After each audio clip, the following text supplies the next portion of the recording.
Good afternoon, ladies and gentlemen. Welcome back.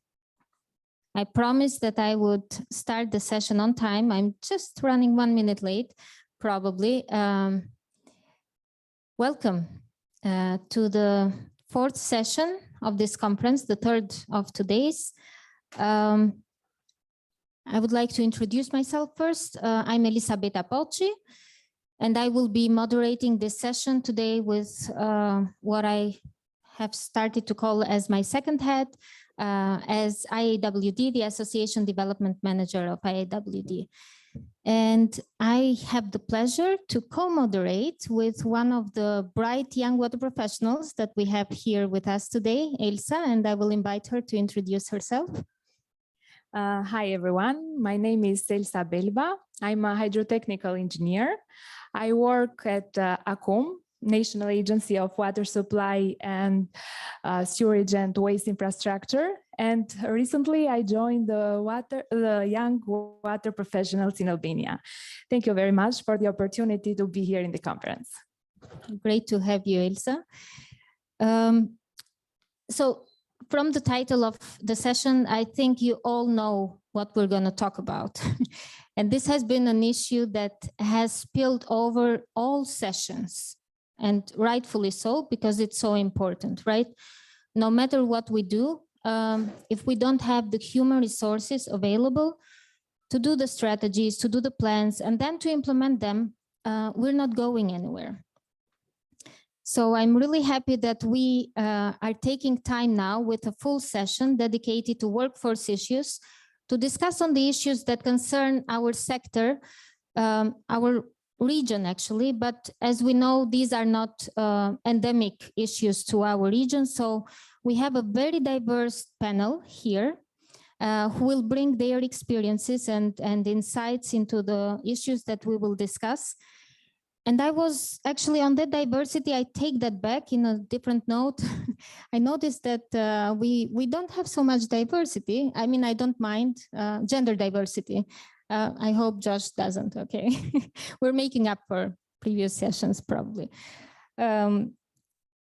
Okay, so without losing any more time, I would like to kick off our session.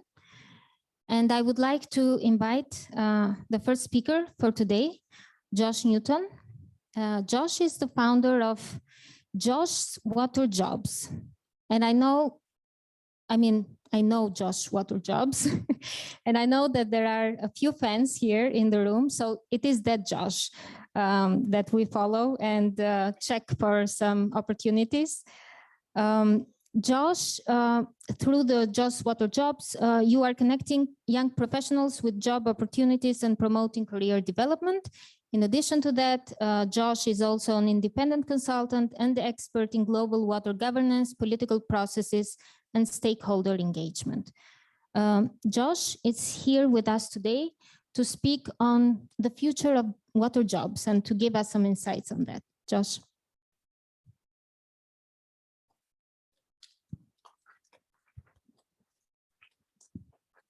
Thank you, Elisabetta, and thank you, World Bank, for having me here today. So yes, I am Josh, the founder of Josh's Water Jobs. For those of you who don't know, it's a website, a platform where we advertise jobs worldwide in the water sector, but not only jobs as consultancies, scholarships, internships, and any other type of career opportunity that we can find to help spread. And so mostly they're international positions right now, but hopefully in the near future, we'll be doing more national, address national markets, so national platforms to get even more jobs on the platform. So yes, today I'll talk to you about the future of water jobs. And this is from just my point of view from seeing I think we've posted something like 60,000 jobs over the last 7 years on the website. So just what I've gotten from seeing the trends in the last 7 years since the website has existed. So it's a subject that's very important to me, just because I have actually, within the last 8 years, I couldn't find work either. And so I know how that feels. So it's great to give people hope through the website that there are positions out there. There's nothing better than being approached at a conference and somebody saying, hey, I got my job because of your website. So it's very much reinforces all the work that's put into it, because it's not my day job. It's just something I do in my free time. So two big issues out there. One we talk about a lot, and that is the global water crisis. We all live it. We all see it. It's in the news every day. And we know we're not going to achieve SDG 6. Right now, I'm involved in writing the report of the most recent update on the data of SDG 6, and we're not going to make it. But the one issue that it's kind of the crisis behind the crisis in a way is the professional gap, the workforce gap that is already happening in some places and is only set to get worse. And so it's really great to hear that this conference has such a big focus on that issue, and that even though we have this session now, but like as Elisabetta mentioned, it's been talked about already in every other session. In this issue, as was mentioned, it's not just something that's happening in the global south, but it's also happening in the global north, and it's happening in all countries. But there's different reasons for that. Like in the global north, generalizing, and has been mentioned, the baby boomers are about to retire in the next 5 to 10 years. In some countries, the US being one of them, up to 50% of the workforce is retiring in the next 5 to 10 years.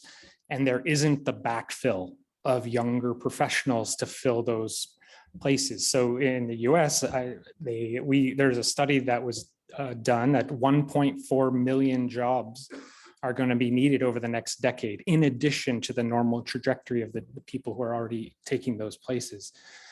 And generally speaking, in the global south, it's a different issue in that there are just not enough trained professionals to say achieve SDG 6 and the targets there. Even if you had the 110 billion a year that Gustavo mentioned to achieve SDG 6.1 and 2, not the rest of SDG 6. Even if you had that money, you don't have the trained professionals actually to implement that. So this is a big issue, and it's not being talked about enough. And one of the big problems is we don't even know how big the problem is. There are very few national level studies done that assesses what the workforce gap is or what the workforce needs are. And things are changing so rapidly with technology that we're not adapting fast enough either, and the educational systems aren't adapting fast enough. And so I've just done some back of the envelope kind of math, looking at a few studies out there. And at a minimum, we're looking at needing at least 10 million more professionals worldwide in water and sanitation over the next 10 years. That's in addition to the normal trajectory. And so, yeah, more research needs to be done on this, national assessments, to see how we can start filling these gaps. And so the big question is, how do we attract, educate and train, protect, and then retain water workforce professionals? And it's especially for women. And we'll hear another talk about that a little later, so I won't go into details, but only 18% of the workforce worldwide is female. So how do we tap that really untapped resource of talent that's out there? So yeah, and actually recently at the UN Water Conference in March, Josh's Water Jobs, along with 18 other organizations, has launched an initiative called the World Water and Sanitation Workforce Initiative to start to work on these issues and to try to, there's so much going on out there in countries. We just don't know what is out there. And so how do we learn from each other about the initiatives that already are taking place, and how do we upscale them and share experiences? So the next two kind of areas I'll talk about are, so what's the landscape looking like in terms of the jobs I've seen that are on the website, where are things trending, and then what are the skills that are in demand? And then that'll be the ending of my presentation. So as we know, and probably in this room, there are so many different types of water jobs and professions and what people have studied and how they apply. The diversity is huge. So there is, so we need expertise in all of those areas, and probably more that we're not even thinking about or not being addressed. And we need people at all levels. when we talk about these big numbers where the workforce gap is, it's not necessarily the people in this room where the gap is. It's more at the vocational technical level, those with 2-year degrees and just in certificates, rather than PhDs or master's level students. But we will need people at all these levels. So in terms of trends of where I see the jobs on worldwide, where things are going right now, engineers, always necessary. We always need that technical expertise. And so that is, even now, less people are going into the field of engineering, and especially civil engineering. So we still need those professionals though. So those jobs are still highly in demand. As we've already heard a little bit, technology, data, digitalization, AI, those are all things that are rapidly changing the water sector. So we need more, there are more and more jobs focused on that. It's going to shift things quite a bit. Gustavo in his presentation yesterday mentioned the wastewater issue. So worldwide, I think there's not enough data, but it's roughly only 20% of the water worldwide is collected and treated. In the new report that's coming out on SDG 6, it's I think only 44% of household level wastewater is collected and treated, and that's missing data from like 80 or 90 countries.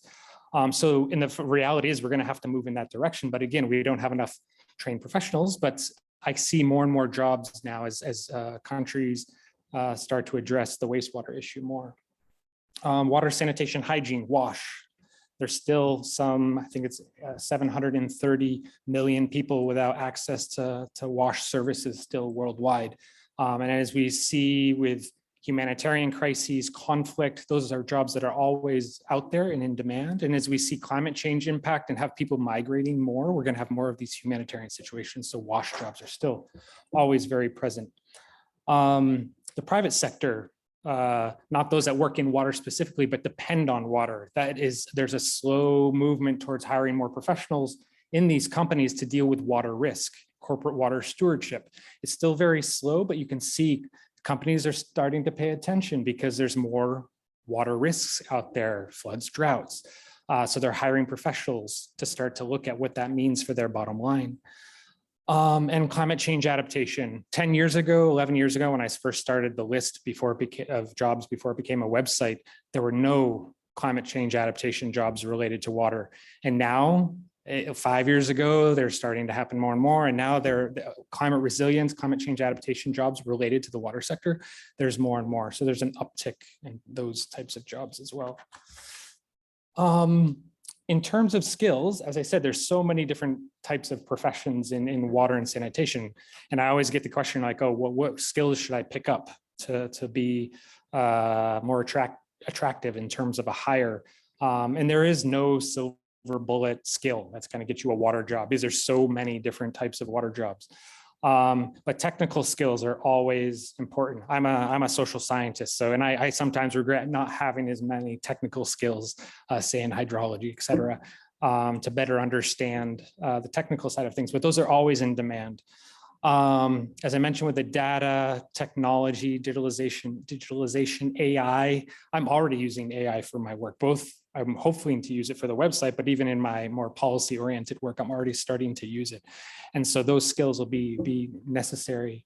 And I don't think I might even have a job in 2 years. So I'm a big proponent of soft skills. Maybe it's because I'm a social scientist, but writing, communications, negotiation skills, leadership skills, they're so important in almost any job, especially when I'm looking at applications from candidates. I'm looking at how well they can write, how well they can communicate, how they will get along well with the people they work with. Because in the end, even though there are technical jobs out there, water is very much a people person job, because you have to deal with so many different stakeholders in some of these positions. Program management, no matter what you're doing, whether it's in engineering or policy oriented, or program management is hugely in demand. Companies come to me and say, yeah, we have program managers, but they don't know anything about water on a water project, because it's really hard to find water professionals who are good in program management. So if you can combine those two things, there are jobs out there. Economics and finance as well, especially as we deal more with the water risks. and countries start to think about how water is impacting many aspects of socioeconomics, the skills in finance and economics also very, very useful. Depends on the audience I'm speaking to. I don't need to say this, I think, to you all, but I always say learn a second language, but all of you here speak a second language because I'm speaking in English and you're from the region, most of you. So additional languages opens more doors. And that's how I got my first job, because I spoke Spanish way back a long time ago. And so just more languages, more doors are open. And then there's another type of language out there, and that's speaking the language of different disciplines. I'm a big fan of this. And this is, how does a policy person understand when an engineer or hydrologist speaks, and vice versa? So learning the different disciplines language, being able to understand, communicate, and translate between those different disciplines, between those different domains, is hugely, it's attractive in terms of hiring. Depends on what job. But when I see that, when I'm looking at CVs, very important.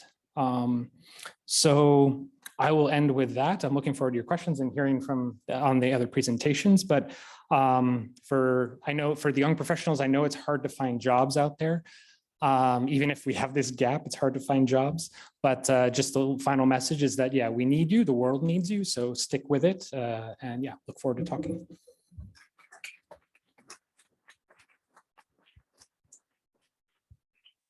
Thank you very much, Josh. I took as many notes as I could, but it was a great overview of the gaps, the needs that we will have in, not 50 years from now, but like now. And I really appreciate the advice that you shared towards the end of your talk. It felt like a career advice, so I hope the young water professionals took note of that. Yes, when I look back now, when I was a student looking for a job, I didn't know that soft skills were so important. I was an engineer, I thought that was enough. It wasn't. Okay, thank you so much. And now I hand it over to Elsa for our next speaker. Thank you. I have the pleasure to introduce the second speaker for today, Sarah Kinner, who is joining us online. Sarah serves as the Global Thematic Lead on Social Inclusion in the World Bank Water Global Practice, and in this role leads the team to embed gender, citizen engagement, and broader inclusion into World Bank's supported operations. Sarah has 25 years of experience in World Bank in different regions. Sarah will present on Equal Aqua, a framework for creating and sustaining diverse water institutions in the Danube region. Sarah, the floor is yours.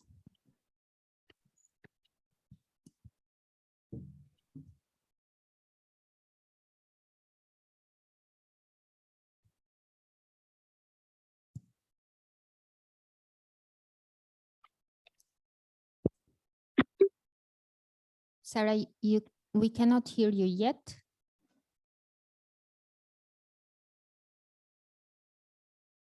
Can you hear us? I guess so. Let's see.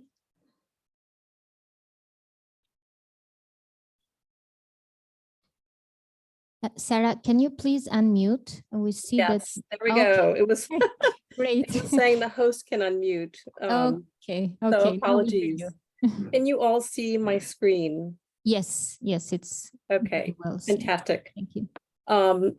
So thank you so much for inviting me to this exciting conference. It's great to join you. I'm sorry I'm not there in person, but I have many of my World Bank colleagues who are, and I was asked to talk a little bit about a program that we have at the World Bank called Equal Aqua, and more importantly, how something like a consistent framework can really help us to get to more diverse water institutions in the Danube. Equal Aqua is above all a partner organization, and I wanted to shout out to IAWD, who has been one of our more active partners, and I think he was doing some really exciting work with us. It has essentially 3 pillars. The first pillar, as I mentioned, is the platform or the partnership platform, which allows us to, we have 19 partners to date, and it allows us to pool our knowledge and resources, training and lessons on what work and what does not work in terms of getting more gender diverse water utilities and water institutions. That's allowed us to progress much more rapidly than we otherwise would have. The second big pillar of Equal Aqua is on building evidence and benchmarking. And this is key at understanding how we progress both at the macro level, at the sector or industry level, but also at the micro level for specific organizations. And third, Equal Aqua, we support our clients in projects of 58 or more projects to date, where we actually help clients to undertake specific initiatives to make their institution more diverse. What underpins the Equal Aqua approach is the use of a standardized framework, which allows us to look systematically at 4 stages of the employee life cycle: attraction, recruitment, retention, and advancement. And one step before that, which I'll go into a little bit in a minute, is also the process of doing a diagnostic at the utility or water organization level. This is important because it helps us to understand what is driving the situation, which of these 4 areas is most important, and it also allows us to track progress across countries, but also across institutions, as we increasingly see other organizations taking up the same framework. So there are several, the Equal Aqua program has several, not only here are the types of barriers, but here are some of the opportunities and some of the solutions. And I won't go into detail on these, but I wanted to highlight, I think, particularly for the Danube region, issues of attraction and recruitment. And this follows on what Josh has said.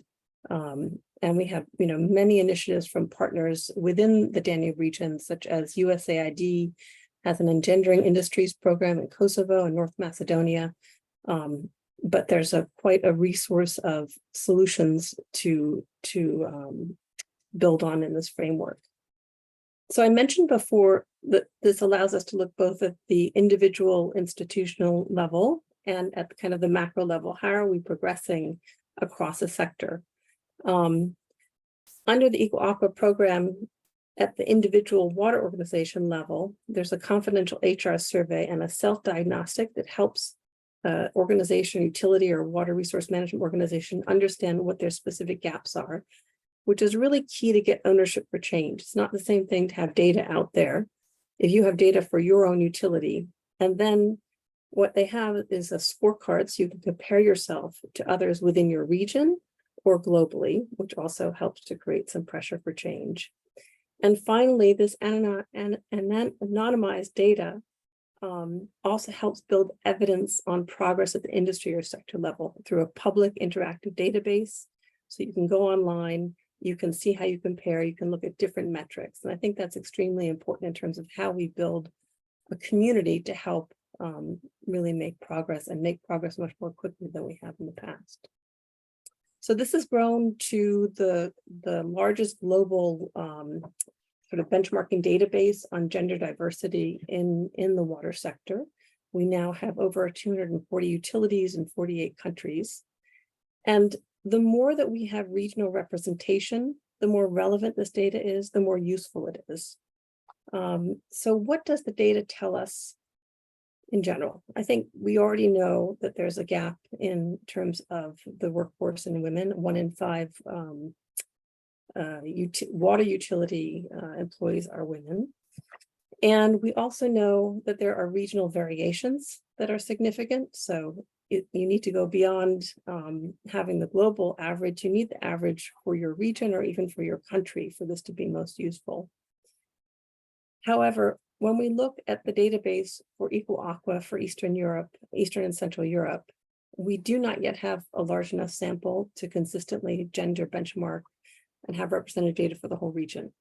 We have 7 utilities to date, but I think the good news, as I understand it, is that the Danube Water Program's benchmarking, which has been going on for some time, is also partnering with the World Bank IBNet, which is going to then allow scaling up of this benchmarking, and you will soon hopefully have more representative data specifically for the region. And I think we'll hear also from people like Avis on the specific experience of her utility in terms of how this process of benchmarking has gone and how it will go.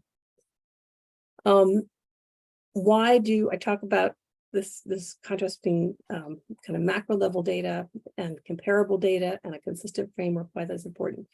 Why is comparable data so important? It's important because it allows us to begin to look at the correlations between things like gender diversity and objective performance metrics. So this is some analysis my colleague Marco Aguero, who is also at the conference, has done, which shows that the more gender diverse your utility, the more likely you are to perform better on management practices, for example, on non-revenue water. Early analysis we had done a couple of years back also showed that for larger utilities, there was a correlation between objective metrics of water, things like interruptions, hour of water outages, water quality test passed, and having a more gender diverse utility. So gender is not just about gender, it's about performance. And I think having this elevates the issue and elevates the urgency of addressing it. So with climate, we've talked a little bit about this. Water issues are either moving upstream in terms of scarcity, pollution, and ecological balance, or downstream in terms of flooding. And so beyond utilities, it's really important, and under Equal Aqua, we've really been stressing that this year, that women and other youth voices be represented in decision-making. And to do that, we need to understand what the current situation is. So we've been working, and a couple of countries have done some really interesting comprehensive analysis for the sector. The Albania has a really good example I would point to, but having this comprehensive view, not just of the water utility, but really of the whole water resource management, water utility, water spectrum is very important, and something that we've been working now in places like East Africa with some regional river basin organizations. We've also been working in a number of countries on things like maturity indexes for river basin organizations that integrate measures of gender diversity and integrate that in overall performance. So this is also very important. This is some of the data from, I think this was Albania, but really some real challenges in terms of decision-making, women in decision-making at this level in water resource management. I think it's even more challenging than for the water utilities. So back to our framework, and where are we in the Danube? So we don't have direct utility data comprehensive. As I said, we only have a smaller sample for that, but we can look at proxy data in terms of what the context is, particularly at that beginning part of that framework on attraction. And here, while there's a fair number of women in the workforce overall in the Danube participating countries, in some countries like Czech Republic, only 16% of those working as science and engineering professionals are women. And so if you're a water company looking for an engineer, you will need to work much harder to attract them to apply, since the pool is so much smaller. We see that there's similar gaps in women in senior and middle management roles in each of these countries in general as well. And if we go to the Danube target countries, we see an even greater range of gaps. In places like Kosovo, the situation is challenging. They have one of the lowest female labor force participation rates in the world. And it's driven in part by traditional norms, family care responsibilities, and a legal framework that does not facilitate women in different roles. So you can see, I think it's 16% of science and engineering professionals are women. So it's going to be very hard, much harder to attract them in certain cases. So back to our framework, at least the other parts of it. We've covered some on attraction and how that's going to be difficult. Again, we're looking forward to more statistically representative data on these other parts of the chain. But if we just look at least what we have on the 7 utilities, it's nonetheless important and interesting to look at what was found from that initial sample, which is even among these 7 utilities, there are gaps that remain. And I highlight some of these because they go back to this issue of attraction and recruitment. So, 43% of the utilities had any policy to prevent sexual harassment. What's surprising to me is only 33% had mentorship programs. So again, looking at the youth, if you only have, not many with mentorship programs, that's a challenge. And only 1 in 5 actually had flexible working arrangements. So what is going to attract, a younger, more gender diverse workforce? These are some of the key things that can also be important. But we know that diversity goes beyond gender, as we've been talking about. And I think arguably youth diversity is going to be really critical within the Danube region. And so Josh talked a little bit about the challenges, why you need younger people, new technologies, AI, younger workforce. The specific context in the region, which I'm sure you all know very well, is also a challenging one. You have massive emigration from some countries with different types of, some countries have highly educated immigrants from Albania versus others, Bosnia and Herzegovina, which has less. West Balkans is expected to lose 1 million young people in the next decade. And since 1990, some countries have seen real declines in population. I was really, if you look at some of these figures, Albania, 37%, these are pretty significant. So the challenges are definitely there, and therefore really focusing on how do you then attract in this smaller pool of population is important. Pulling up some of the data from, again, we don't have utility specific data, but pulling up some of the data from, labor statistics, we see that there's also diversity within some of the Danube countries in terms of just the proportion of the total labor force that's age 15 to 29. So it's, higher in some places than others. But when we also then look within that, and this is, again, not utility or institutional level data, at the percentage that are actually working on, in the water sector, it's, water supply, sanitation, sewage, waste management, remediation, it's almost always less than 1.4, 1.5%, and it varies quite a lot. So, how are we going to get more people into this sector? And again, we've talked a little bit about the overall age challenge that Josh also referred to in terms of the US. What's likely to be the percentage of people retiring in the next 5 to 10 years.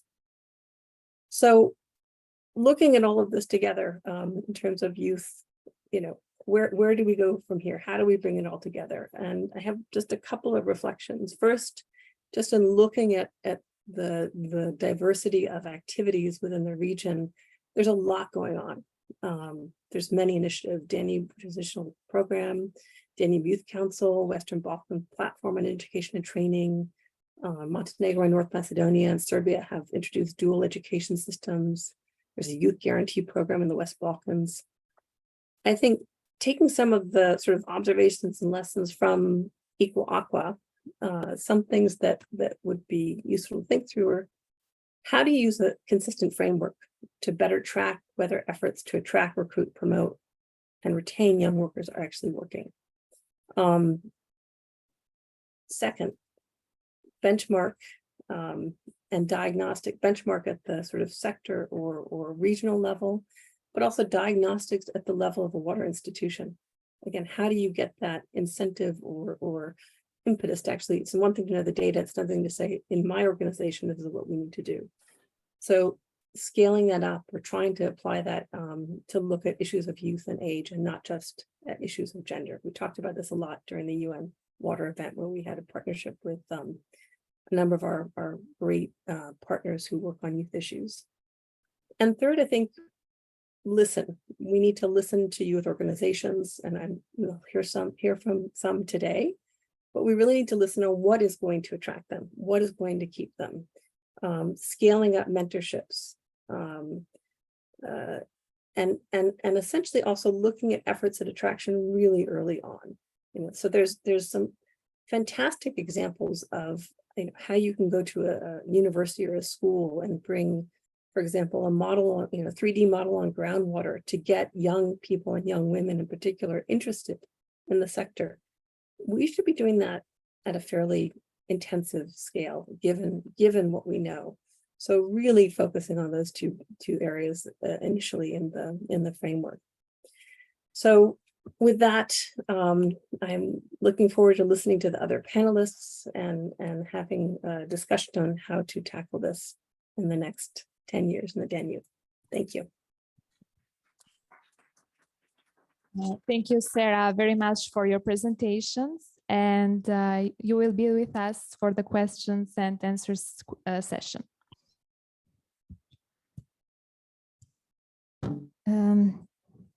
So now we are ready to move to the third speaker in our panel. And I have the pleasure to invite Evis Gebrea, who is the Deputy General Director of Tirana Water Utility.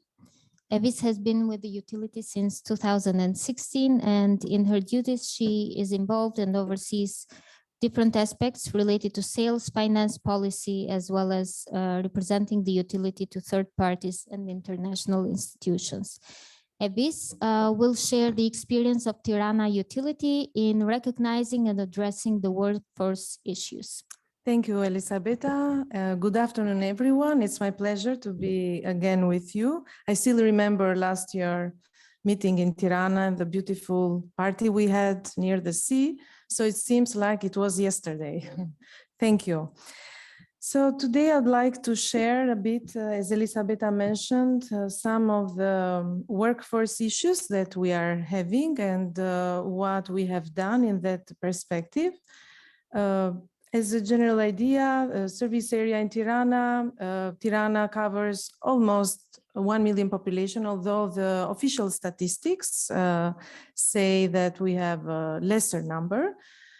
The municipality is divided in 13 administrative units in the city, and the city of Tirana itself, which includes 11. So with the new territorial reform in 2015, we have now a larger area to manage in Tirana. So it is quite a challenge for us.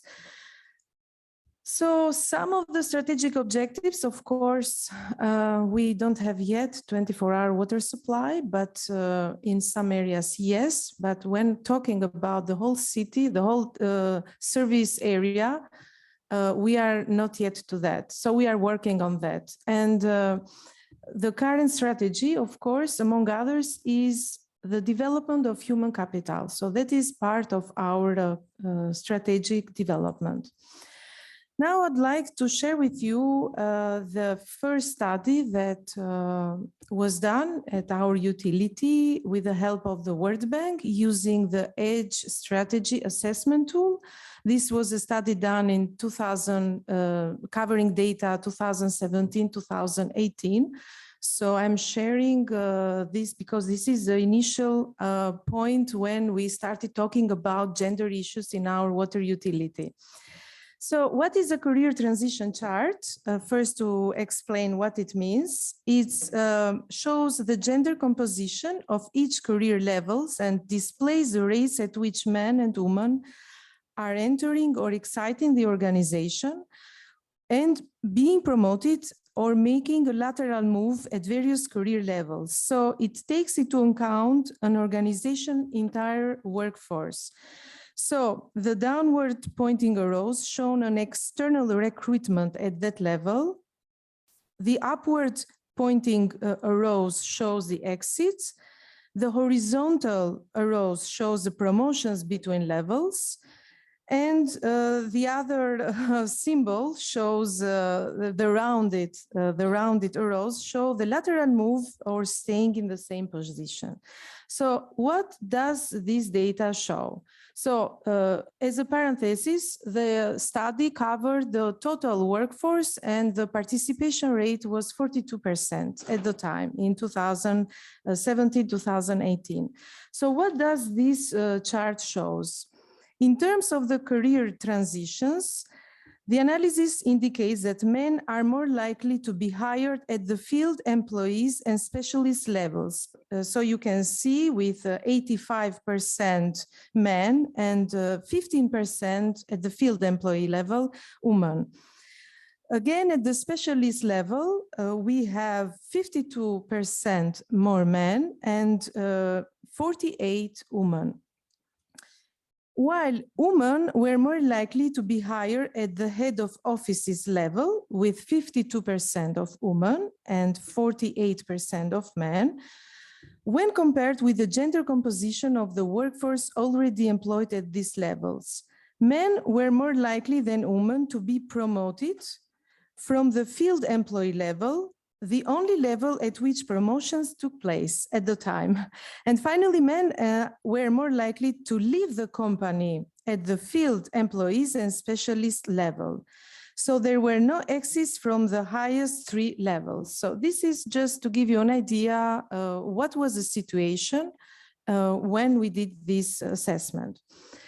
Besides the figures and some data that we got, the assessment included also the effectiveness of policies and practices, because when we talk about gender balance, it's not about numbers, but it is also whether the company or utility encourages some policies towards that. So the threshold of the set by the EDGE was 65%. And as you can see, we are not, I mean, all our policies were below the benchmarking, but we were doing better regarding the leadership development, training and mentoring, which is at the level of 60%, and recruitment and promotion, which is at 56%. Sorry, it's a bit far, so I hope I'm reading correct the numbers. So after the assessment was done, there were some actions proposed. Of course, I'm sharing with you only the most important ones because there were a lot of action part of the action plan.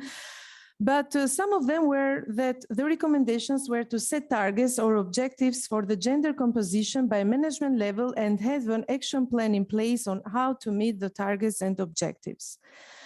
Second action was to conduct a yearly gender pay gap assessment, which covers base salaries, but also bonuses and other cash benefits by using a regression analysis. The third proposed action was to ensure that all candidates for management positions from junior to top management are systematically interviewed by both male and female managers. Another one was to set targets for gender composition of top talent and ensure that both men and women are equally represented in the top talent population of every level of responsibility in the company. And finally, set up formal sponsorship programs by men and women and measure their effectiveness in terms of the rates of promotions of men and women mentees. So what have we done since this action plan was prepared?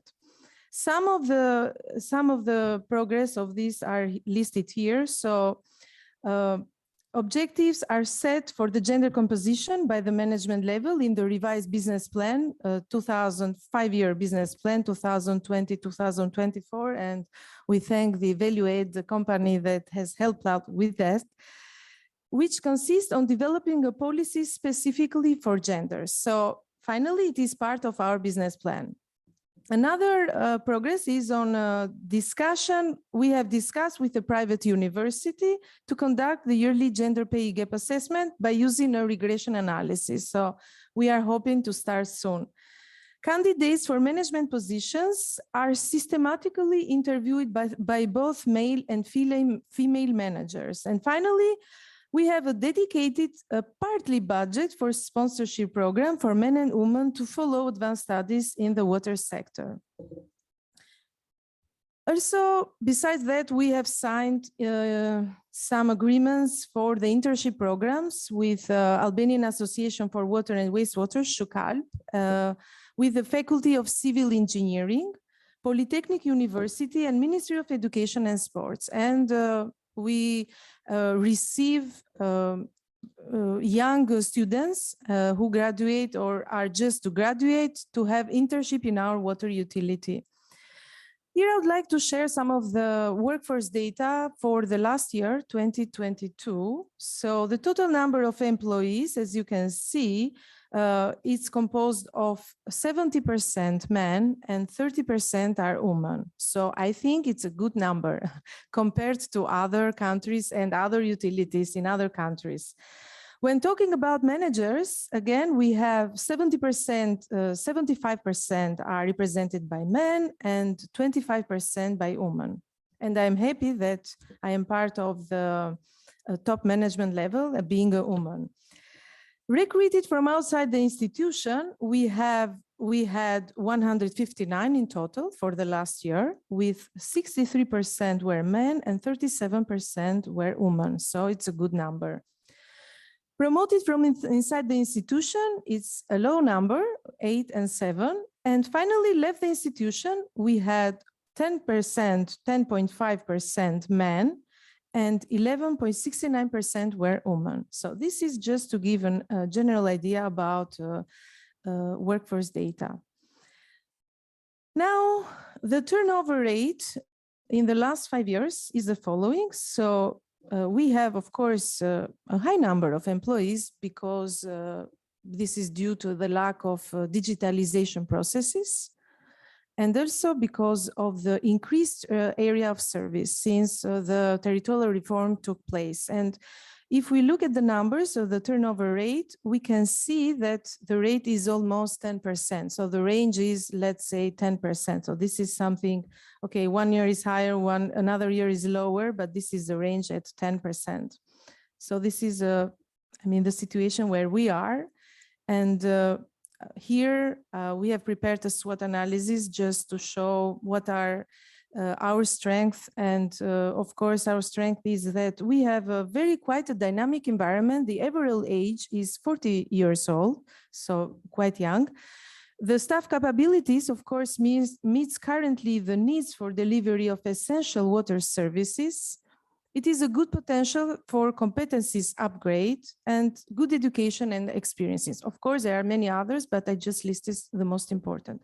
When we talk about weaknesses, of course, there are a lot of efforts to manage quite a high number of employees due to lack of digitalization processes and, of course, increased service area. There are lack of training programs developed by the institution itself. Of course, we have programs that are offered by Shukal, but when talking internally about training programs, we lack those programs. And of course, we have lack of leadership training inside the company to be developed within the company. What are some of the opportunities? Of course, a dedicated digital employee program, and we are working on that. So it is one of our priorities to become more digitalized. Mentorship program, this is my preferred topic. Cooperation agreements with higher education institutions for internship and mutual research. Of course, we want to develop more and to be more, to see more progress in that. And some of the threats, actually, is that higher paid jobs in other sectors in local market. We will always face this, and more competitive jobs in the external market in EU countries. So, for example, in the last years, from the 157 employees, 65% were young people, meaning with the age up to 40 years old. So, and mainly were immigrating in Germany or in other European Union countries. So what are next steps? Of course, to continue to implement the cooperation agreements with the Shukalp and for internship and the higher education institution. Our priority would be also for this year to have some basic gender training to remove internal gender biases and discrimination, because whenever, even informally, we talk with colleagues about gender issues, they try to make jokes or so it's really not, they don't take it seriously, this topic. Gender segregated data be further improved. So this is another step that we would like to work on. And finally, to exchange of experiences at horizontal level among water utilities in Albania and in the region. So we need to talk more about this topic on developing a gender agenda. So thank you very much. Thank you very much, Evis. A very nice presentation on a utility who is at least doing something about, I mean, gender and looking at the workforce issues. Now I hand it over to Elsa. I have the pleasure to present one of my peers, another young water professional, Dielza Morici. Dielza is a recent graduate of Colorado College in the USA and earned a degree in economics. But today she will speaking on the panel in the capacity of communications officer of Kosovo Young Water Professionals. Dielza will present on engaging and empowering youth, the Young Water Professional chapter in Kosovo. Dielza, the floor is yours.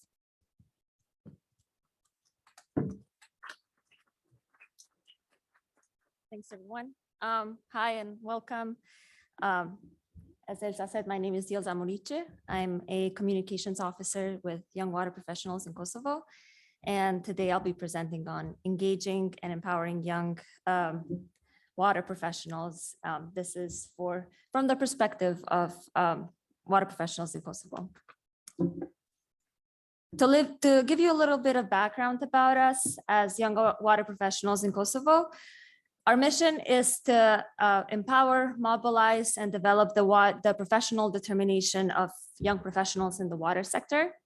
We are currently at full capacity with 49 members, and we finally became a chapter of International Water Association's Young Water Professionals this year. As a group, we share opportunities, and we also organize different events for our members. Those activities or events include attendance to the Noob Water Forum or conference, visits to hydro technical facilities, professional development trainings, and also grant applications. Our work would not be possible without our collaborators, who include Integrated Water Resource Management Program in Kosovo, IAWD, associations for water and wastewater utilities in Kosovo and Albania, and some universities in Kosovo, among others. Now, this is just a look at our organizational chart and basically the headship at Young Water Professionals in Kosovo. So we have the president, vice president, the usual, but we also have some other roles that the members can be involved in, such as strategic advisory role, network growth, and my role is over there as well as a communications officer. I would like to share a few activities that we have organized in the past. For example, last March, we had a series of workshops and trainings on communication strategies, methods, and tools. This is one of the many workshops that we have had for our members about different trainings, just to help them develop soft skills and even more technical ones. The second one shows a visit that we had to the wastewater treatment plant in Prizren, which is a city in south of Kosovo. This is, again, one of the many visits that we've had to different facilities and different places that deal with water in Kosovo. The third one shows the forum in Tirana last year, which I said was held in Albania. The fourth one is, again, another workshop. This is a consolidation workshop that happened in two parts. So this is just the first group that went there. This happened in Ohrid in North Macedonia, and then the other group met in, if I'm correct, in Kosovo. And the other two final ones are memorandums of understandings. We have a lot of MOUs with different schools, different companies, even national and international. Those include University of Pristina, University of Jakova, and even the Budapest Waterworks very recently. Lastly, this is from November of last year, the Young Water Professionals Forum that was held in the framework of the Balkans Joint Conference. This will be held this year as well, and it's a great way to engage young professionals and talk about current problems, very similar to these panels here. As I mentioned before, we also work on grant proposals. This is a grant that we just got worth 30,000 euros. We got it from Integrated Water Resource Management Program in Kosovo. And the role of this program is the role of this project, I guess, is to create a web application for monitoring and managing water resources. The team who is working on this project, most of them are here. So if you have any questions about that, we're more than happy to answer them. So back to why I'm here today about how to make the water sector more attractive and engaging young people. I'd like to start with some current challenges that we're facing, especially in Kosovo. While I'm talking about Kosovo, I know that these are very prevalent in the Danube region, so I think you'll find them to be relatable. The first one is limited career advancement opportunities. I've talked to a lot of people in Kosovo who say that it's hard for them to get promoted or to advance their career forward. And this is especially true, unfortunately, for women and for minority groups. Even this was mentioned before too by Evis in Albania. We saw how many people were promoted. There was the smallest number. And then also with women being like a much smaller group compared to men. Another challenge is inadequate compensation and benefits, which was also mentioned previously. Compared to other industries, to other sectors, we are not paid as much. And so that is something very important for young professionals who are trying to decide what to do for the future.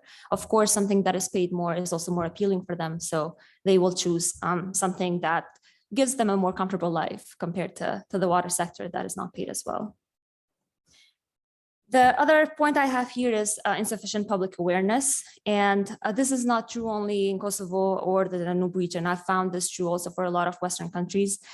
People simply don't know the value of water. And I think that has to do a lot with water being cheap. It's not expensive. And also people have a sense of water being very abundant because they see lakes, they look at oceans and seas and don't really understand the process of water and think that we don't have any water issues. It's only when there are drastic things happening, such as droughts or floods, that people actually know that there's a problem. Next, we also have gaps in skills and educational opportunities. These go hand in hand, and I'll talk about them later, specifically about the lack of internships and other opportunities that would make more young people be attracted to the sector. The last point, which is pretty, I guess, relatable in Kosovo, is the lack of transparency in the hiring process. This comes with a lot of history that has created a lack of trust in the institutions, especially the public institutions, where people start believing that these institutions are hiring based on connections. And so without enough feedback and without getting hearing back from these places, then the applicants who are applying for these jobs think that something is happening that is not very transparent in this hiring process. So we have a few suggestions here, and these could go to young water professional groups, to water utilities, and other water-related companies. The first one that we have here, and I talk about awareness a lot because I think it's very important, but just because I know that not a lot of people are aware of water issues and how important water is for communities and for our livelihood. So it'd be very important to conduct public awareness campaigns to educate communities. And as water professionals specifically, we can do a lot here by engaging our members, because when we engage our members, we also make them feel like they are part of this and they are making a difference. Another thing we can do is provide skill development opportunities. And as I was sharing, we do that a lot with Young Water Professionals group in Kosovo. I encourage other groups in other countries to do the same. It's a great first step to just make sure that these young water professionals are getting better with their soft skills, as we mentioned earlier, but as well as technical skills. The next one here is something that we talked about earlier too, having an inclusive work culture. I can't believe we're still talking about this, and this is still an issue in the 21st century. And I can't believe I'm reiterating it, but there's been studies again and again showing that there are no differences whatsoever in terms of who does a better work or mental capacity or whatnot, in terms of sexes, gender, ethnicities. These are simply biases and discrimination that are holding us back, because all the studies out there show that when we have more inclusion, when we have more diversity, we actually do a better job. We are more creative and we are more efficient. So by discriminating, we are just holding ourselves back instead of setting ourselves up for success. So I'd really encourage you all to check on your biases, and really, when you are hiring people, think about, are you hiring this person because of your implicit biases, thinking that they're better because of their sex, because of their ethnicity, or have you actually checked your biases and you're making a rational decision? The other point I have here is enhancing collaboration and networking opportunities. Just like this event today, I think it's very important to have similar events like this. Coming to this event as a young water professional, I am very inspired because I see all the work that is being done in the region, and that gives me a lot of hope that I can make something similar in the future once I'm done with my studies. So I know that this has the same effect for other young water professionals, and I encourage you, whenever you organize something, to make young water professionals the focus of your maybe not the focus, but to make them a part of your conference or your forum or whatever you decide to organize, so that they see what's going on and they become more involved with your company or organization. The next point here is developing clear career paths and progression opportunities. It's not quite sure for people who are coming into the sector what it will look like for them in the next 5 years or 10 years. It'd be great for them to see that in the future, they can get promoted, they can make a bigger difference. And so that is something that we could do as well, just to, again, create a clear career path so people know that the opportunity for career advancements is possible. Lastly, have transparency of the hiring process. We can do this in different ways, I guess. One is to show step by step what is happening with the hiring process. Have a date where it was posted, end date when the hiring application stops, telling people that, okay, we will interview these many applicants, and then following up with people. There's some sort of culture in this region for some reason that we don't follow up. We never respond to people who apply and are not maybe qualified. It's great to respond to them, follow up with them, and so they know that it's not that we didn't say read their file. It's because we found somebody more qualified. I think that's a very important step in just helping with those trust issues as well. So say we've made the water sector attractive. Now, how do we get more people in as well? As I said, awareness is a big thing and it keeps coming up. And I think in this part, it's important because it fosters a sense of responsibility for people once they are aware that water is an important issue. Education and awareness are also very important. And that's, I've talked to a lot of people, especially during college, who are working in the water sector. Most of them have told me that while they didn't plan to go into water, they happened to have an internship working in the water sector, and they understood how important the work is, and then that's how they got into the sector. So internships and scholarships are very, very important. Getting people engaged from the very beginning, that provides them with a head start, and then it also shows them how much of a difference they can make by working in the water sector. We should also promote cross-sector integration, especially by highlighting the similarities between water and other disciplines such as agriculture, urban planning, energy, economics. I'm in economics. I graduated in economics, and before I had one class, I didn't even know that I could connect economics to water, because if you're not in the sector, it's not, it's not as obvious to you that some of these are really it. So making that connection clear is very important. So another point I have here, and it's very close to my heart, is collaboration and partnerships, especially with academia. And I know that we have here some people from academia, and that's how I became interested in water too. I had a field trip when I was in my second year of college, And we went to the rest of, so I went to college in Colorado, and we went to the rest of Colorado for a week. We met with water professionals and with farmers, and we learned all about their issues and what they're dealing with, how they're trying to solve them. I knew nothing about water before that. And that field trip was very, very instrumental in me realizing that that's something I could work on and make a difference in. And so I think it made a big difference in me. And so that's something we could do as well.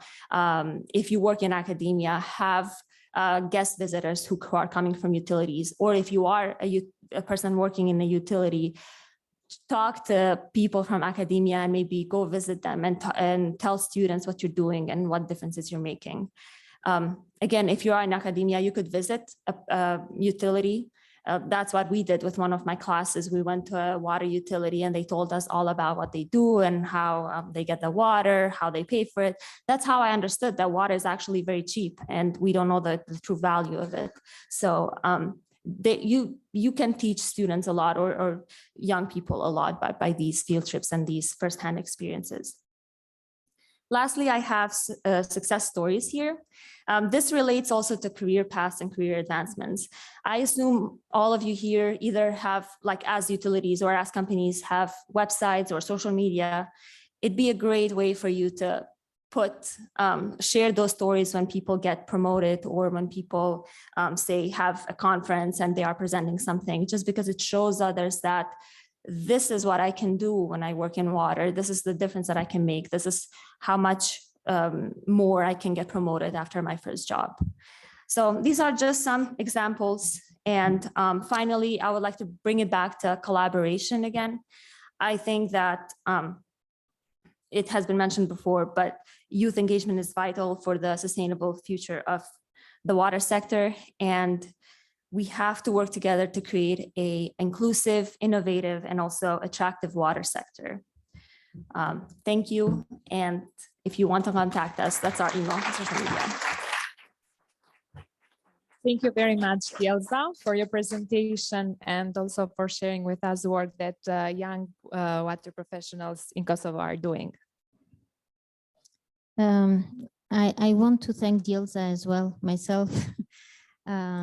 As someone who has been through this path of young water professionals, and not only me, Kati, and a few others probably in the room, but we know what it takes to engage a group of young people, and you're doing a great job actually in Kosovo.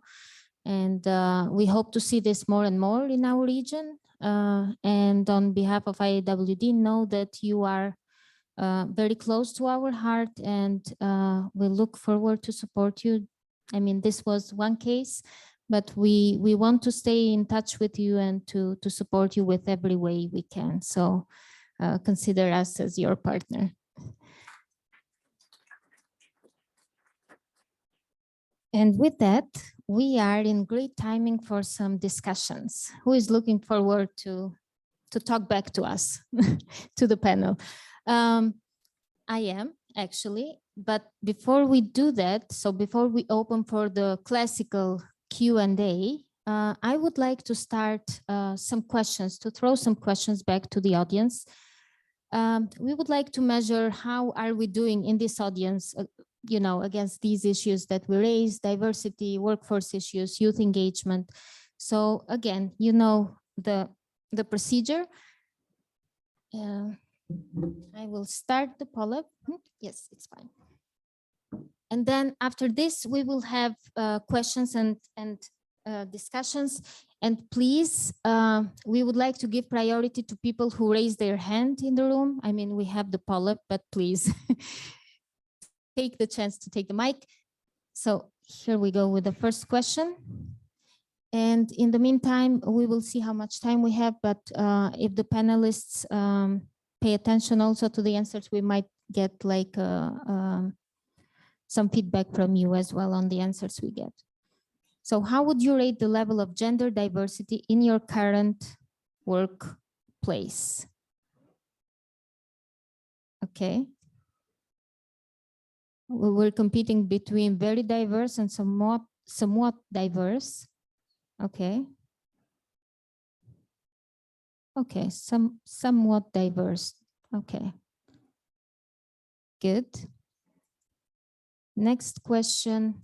In your opinion, what are the main barriers preventing gender equality in the workforce? Gender bias, okay, a little bit of everything actually. But a lot of lack of family-friendly policies, interesting.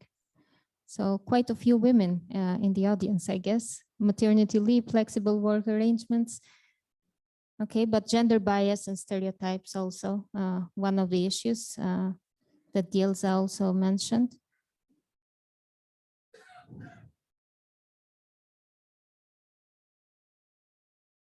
Okay, I think we'll move to the next one. So gender bias and lack of family-friendly policies. So something to think about, huh?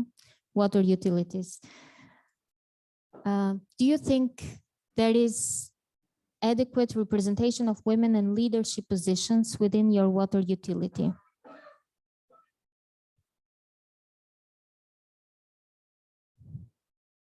Okay. Yeah. And please be honest. I mean, nobody is checking who's responding. So just, you know, give us an opinion that is honest. Okay, yes. As we have seen also from the data, there is still a lot to be done in terms of making gender, more balanced gender at the leadership positions. Are you aware of any gender diversity initiatives in your utility? And I'm interested to see the results of this one. Again, please, pure honesty here.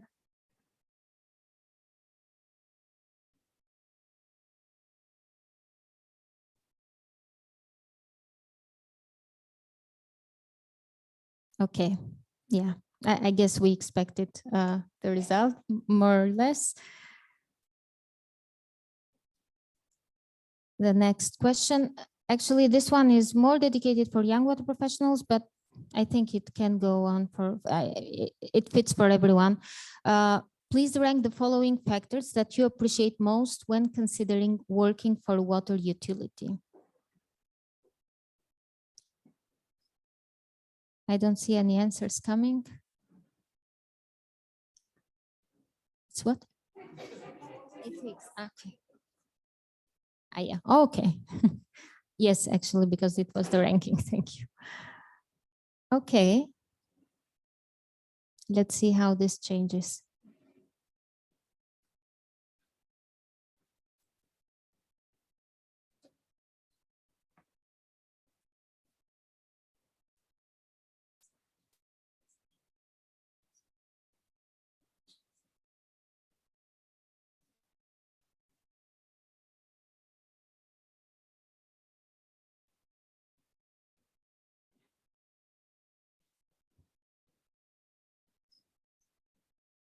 Okay, work-life balance is on top. And opportunities for growth and advancement, meaningful work. Yes, I'm happy to see that. And technological advancement is at the bottom. So still a lot to be done to make our sector more technology forward-looking. And yeah, the compensation was not that good, was towards the bottom. Are you aware of any strategies or initiatives in your utility that promote employment and professional development of young people? Okay.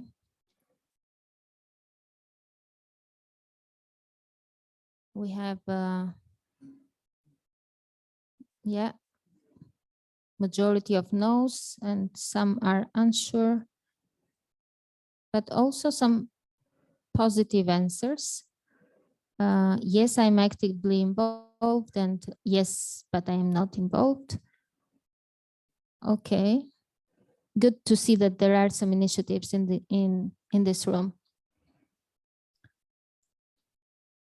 Please rank the skills and qualities you believe are most important for young professionals to possess in today's workforce.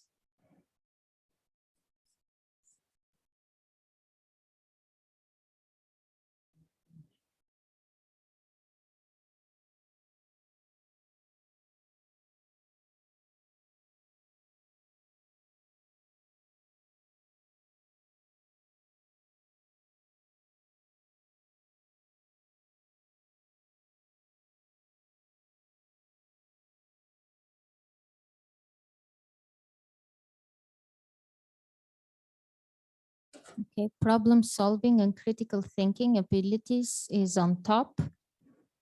Collaboration and teamwork skills, yes. Adaptability and flexibility.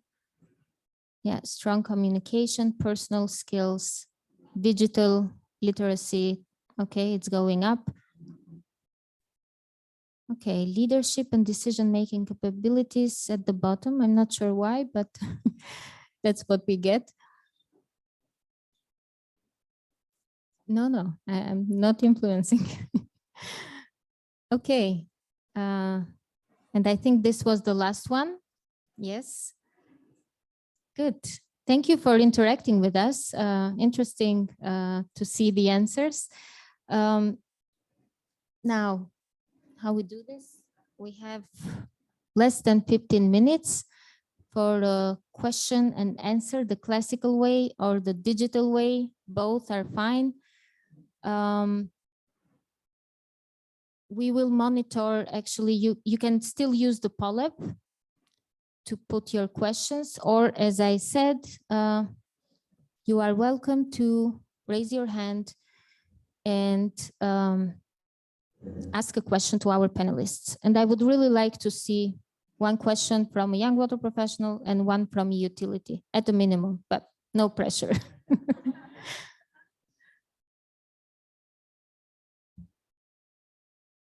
In the meantime, do you want to comment anything on the Polyp questions, or expected, not expected?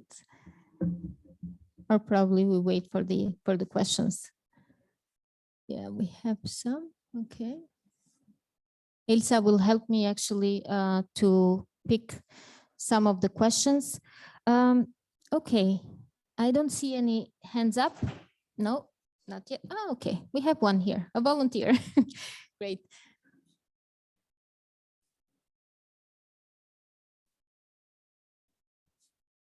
Hello, everyone. My name is Albert Saltakai. I'm a chair of Young Water Professionals of Kosovo, and I work in water utility. I don't have any question, just need to add something about Dilsa presentation. We are young water professionals from Kosovo, and we are under umbrella of Shukas. Maybe it was a misunderstanding, and I just needed to fill this kind of gap. Thank you very much. Thank you, Albert. Yes, and I want to highlight also that it's important for these groups to be attached to a water association. They receive support, and that guarantees also sustainability in the longer run. Okay, questions? We have one. Okay, let's give priority to our to the brave ones here.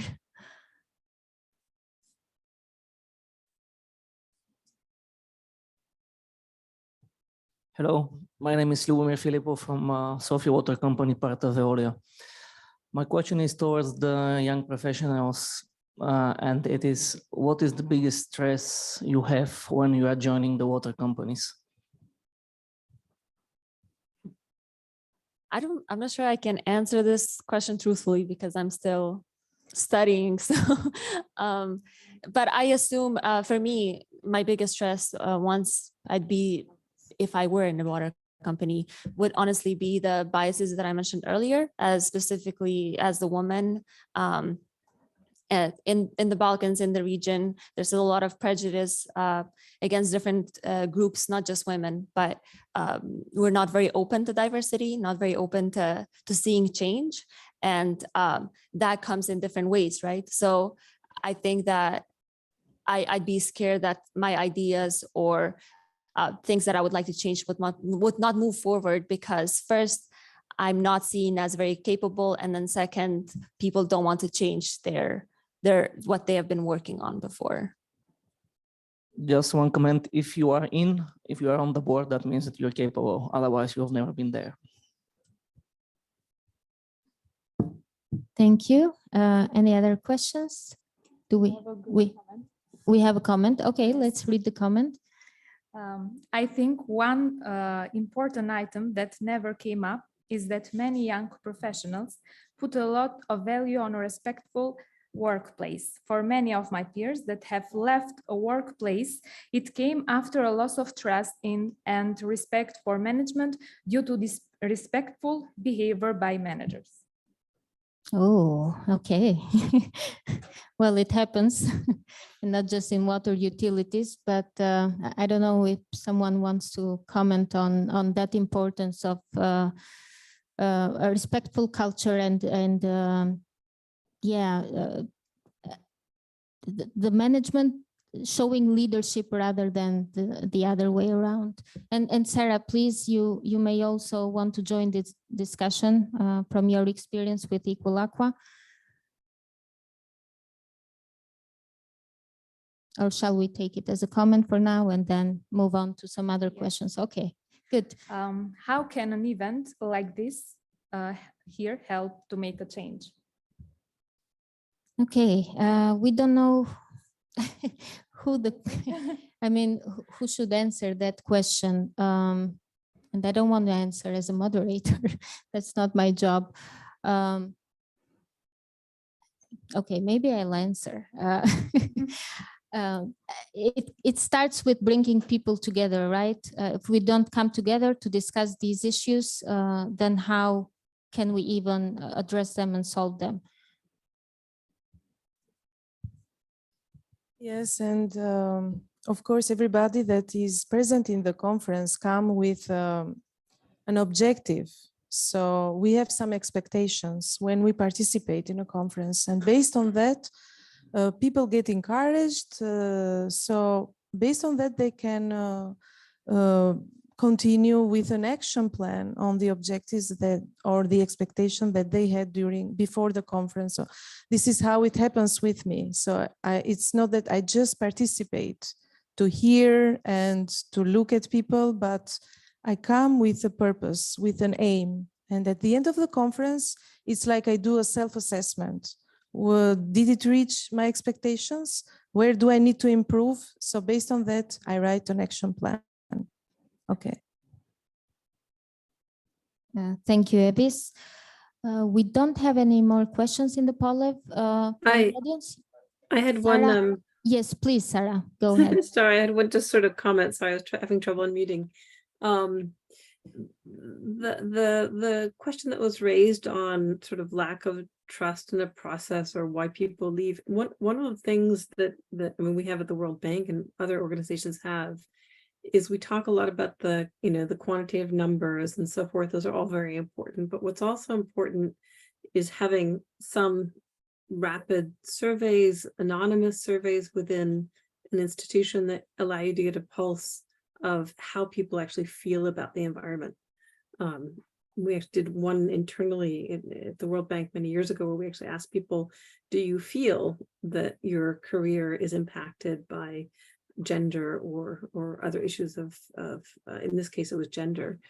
And having that feedback for managers of a utility or any organization can be quite helpful to complement some of the other data, because it gives you a sense of these qualitative things that are harder to capture, but in fact are extremely important in whether or not people are attracted to an organization or whether they stay there. So just one comment is that's something that can also be very important. And it's not very hard to do if you do it with anonymized data.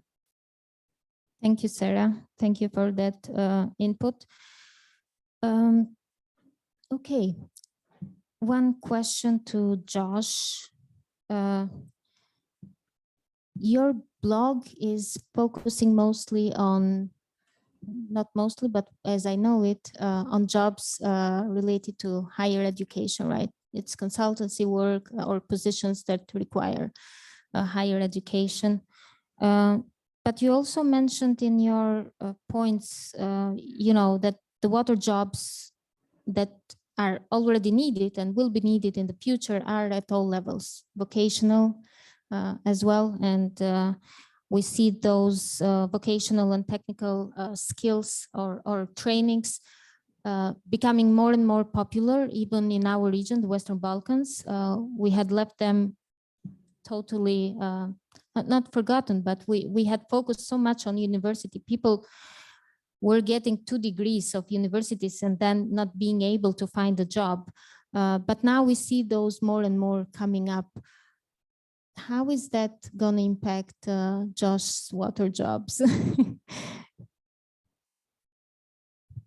Well, I think so, as I mentioned, what we would like to do in the next steps, right now it's fairly globally focused, international jobs, there's some national level jobs, but the next step is to actually have national level platforms. And with that, have the breadth and depth of jobs be far more reaching. So for a country, say, if we're in Austria, then to have hundreds of jobs in Austria and do that times 193 countries, which is not easy to do, especially with all the linguistic differences between countries, but that's the idea, to capture more of the breadth and different levels of jobs that are out there, from the vocational level all the way up to the top, to be able to capture the diversity that's available and out there for water jobs.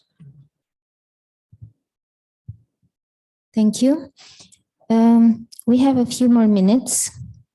Any final thoughts or questions? I guess, okay, we have one, Semi. Hello, everyone. Semira from Value Add Management Services. As a company, we have been working with water utilities for many years, developing plans and also assisting utilities to implement plans. Human resource management is a key issue, but it's not an issue that stands alone. It's an integrated issue with a lot of other issues within the utilities. So I would just make an observation here for the utilities when developing these wonderful human resource management plans and thinking about the future implementation. I'm talking about Albania, only with few exceptions, maybe from Tirana utility and 1 or 2 other utilities.